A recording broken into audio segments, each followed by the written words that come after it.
Hi guys, welcome back. This Hexy. Let's do some catching up here on GOSS. So I'm only into the PM turn of the first game day still. So learning, right? Say it again. This is probably the most detailed game that I've played. All right. OCS supply is pretty detailed, but this thing here has a lot more complexity to it. So, all right, so let's catch up. We've played, like I say, through the axis movement phase. All right, I think what I want to talk about there first is support. So I want to make sure I got this, and if I got it right, then maybe it'll help everybody else that's trying to catch up. So a headquarters unit, Army. Okay, so your supply, remember, goes from your supply source through an Army headquarters to the Corps headquarters, or through the Corps headquarters down to the formation headquarters. All right. Your Army and Corps headquarters can support up to 3 formations. All right, so an Army headquarters can support up to 3 Corps headquarters. A Corps headquarters can support up to 3 formation headquarters, which are usually divisions, without a penalty. If it is less than 3, their ADV is going to go up by 1, okay?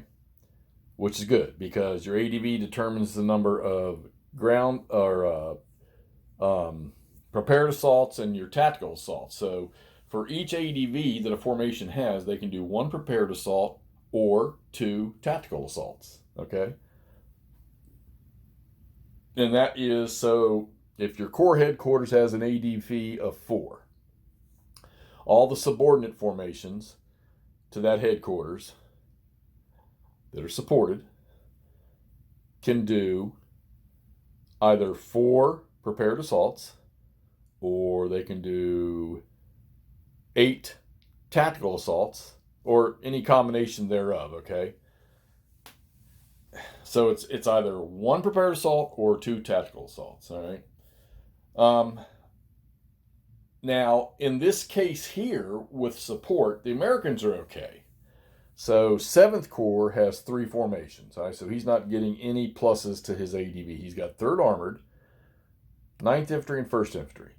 And then 19th Corps over here has the 30th, plus he's got some Corps assets here, okay?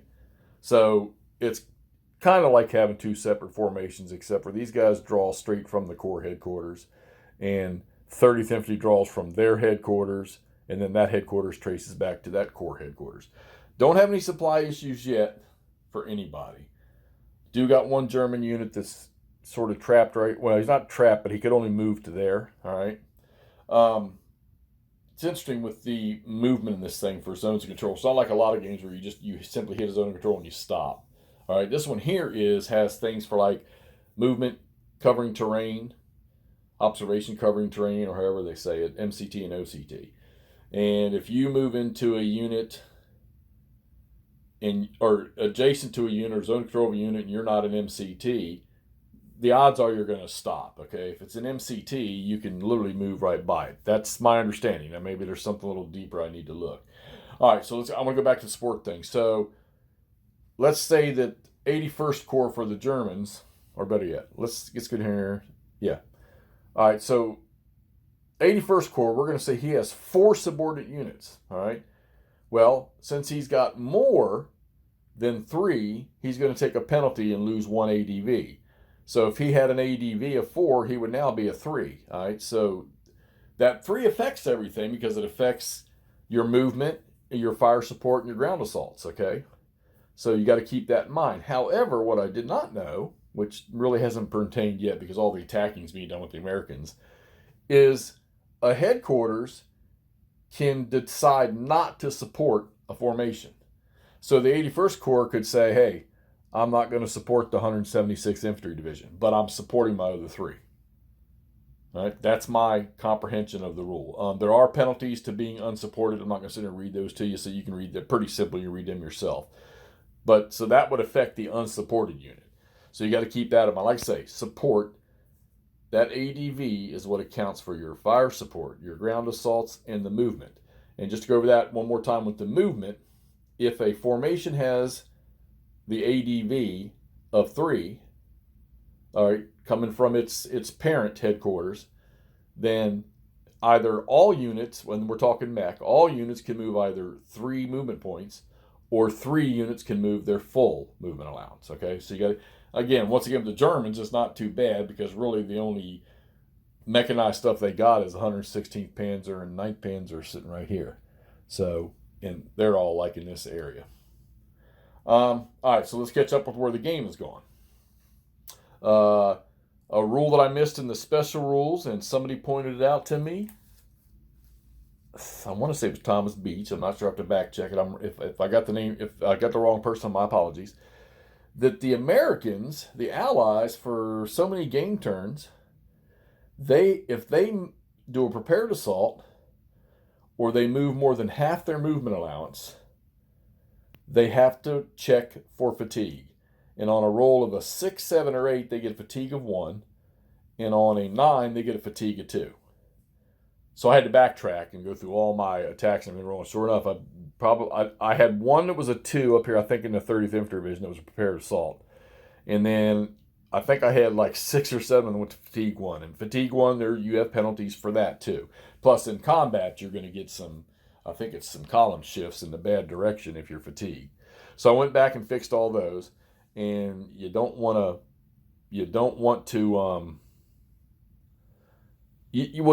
get fatigued, okay? But sometimes I guess if you don't want to take a step loss, under discretionary hits, you take a fatigue loss. All right, now battle progression. So the biggest gap down here, or for the Germans, was here to the west of Aachen, I guess, going towards the Meuse River. All right, the Hurtgen forest area is actually. Is it in here? No, it's over here. Okay. So, over this way. My bad. So, in the gap here, the Americans hit hard, which explaining all the fatigues now that are under some of these units because they attacked hard. And the Germans, the Axis power, they're just too thin over here, and there's not the units through here, the 49th is not very potent. The 275 they're not super potent either. They're okay. Nothing strong, no armor sitting over here. And then 116th and the 9th Panzer over in front of Aachen. So, 3rd Armored pushed over there. Let's get up in here. All right, 3rd Armored is pushed over in this area here. And they actually took out, there's 3 116th Panzer units gone and 2 9th Panzer units gone. And then sporadic units from other places. But they've taken out like 4 or 5 mechanized units. So, decided with the Germans, okay, you're going to have to pull back. Probably going to have to pull back all the way to the Ruhr. We're going to try the West Wall first, all right?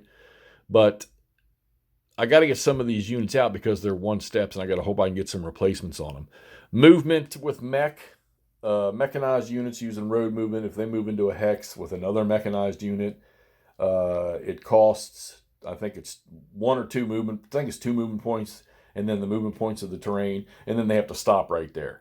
So I really couldn't, because of all this damn armor sitting here, I couldn't get these guys out using the mechanized road movement.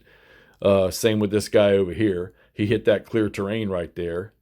And this guy here, he was adjacent to him. Plus, he has an artillery unit that's in range.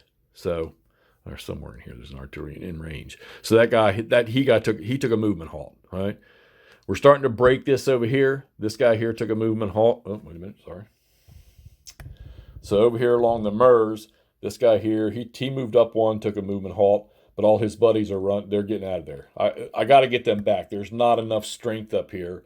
And the 30th Infantry is sitting over here at Maastricht. These guys they're pretty hefty. Now they actually took some losses fighting these Germans here, but they drove these Germans out of these improved positions and entrenchments. So they're back behind the river, the Meuse here, behind Maastricht. Probably going to blow the bridge. There's multiple options for that to happen. And then 30th, eventually they're going to get across because there's not enough muscle here, I don't think. They got enough to slow them down, but I think the Brits come on up here, once they come on, it's going to be too much. All right, down in the south, started to pull back over in here along the west wall. And I think that's where we're going to try to set up. I'm watching for German reinforcement that can come in and help. They've got a few things moving down, moving across, but I've got to stop this gap right here. Because 1st Infantry and 9th Infantry, they're going to blow through here unless I can get something there to stop them. And 3rd Armored can probably deal with this. I don't know when the first batch, I think the Americans don't get anything on game day 1, but on 2 I think they get some stuff, and we'll see where that's going to. I haven't looked to see where it's coming in at, but I imagine it's over here somewhere. These guys could be pesky over here on the back end of 3rd Armored. And depending on what happens here, I could shift either 9th Infantry down or I could shift 1st. If anything, it would probably be 9th, I would think. And let 1st Infantry, 1st ID keep working in this area here. Because we're going to push through there. I can't see anything stopping it. All right, so these were actually big gains. Mostly because the American attacks were very, very strong against weak units. Not getting much bonuses like regimental integrity and stuff like that, because they're so spread out that it's hard to be adjacent to, units to support you in, adjacent hexes. Regimental integrity bonus, it's mostly the Americans are getting those in these fights. And when you've got all 3 regiments that are side by side, and you're applying that regimental integrity, but actually you can only apply it once. When you're applying that, you're getting plus 15 to the die roll, okay? And then armor, of course, the Germans with all the Shermans, you get these non-anti-tank defenders against these 4 armor strength or 4 armor ability Shermans, or whatever tanks they are. They're getting pluses for that. They're getting plus 10, plus 15, depending on what kind of terrain. Now, I found it interesting that it says you compare the armor to the anti-tank or the armor to the armor rating, depending on what the defender has.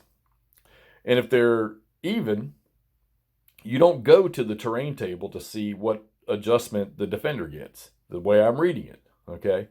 So you might have an anti-tank unit sitting in a forest hex or a rough hex where you would think they would get some bonus, and they've got a 4 for anti-tank, and the Shermans roll up in there with a 4, your lead armor unit, and it just gets washed right there. Whereas, it would be like -1 to the Americans because the anti-tank unit was sitting in the rough, and that would make the anti-tank unit have the better value, and they would get the +5. But it says you stop if they're even across the top before you do any terrain stuff. If it's 4 to 4, 3 to 3, 2 to 2, it's a wash right there. You skip over the armor bonus, the armor versus AT, and you move right along. So I got to catch myself doing that one. Like I say, I'm learning this. So if you know this for a fact, and I'm using the latest rules, the 2020 rules, give me a comment, send me an email, do something, let me know so I can make sure I got this stuff straight. All right, so like I say, we're still in game day 1. We're probably getting close to finishing up the German half of the phase, and we'll be probably moving into the night turn, which I think is going to be a rest turn. No combat going to be done here by the axes that I can see, because they just don't have enough. With me dropping 116 Panzer and 9th Panzer back to hopefully get some replacement steps on them. There's just not enough there to do anything with. Plus, the American units are really, really strong. I mean, some of these defense factors of 10 and 7 when they're reduced, it's pretty potent, okay? All right, so there we go. We're gossing it up. We're moving along. We're learning as we go, and it's pretty cool because sometimes I'll get stumped by something. I'll actually go sit on the couch and just read the daylights out of that just little simple section of rules, like the support one. That's really interesting to me. That's just another one of those details thrown into this game. Hey, we can't support you with anything for this game turn.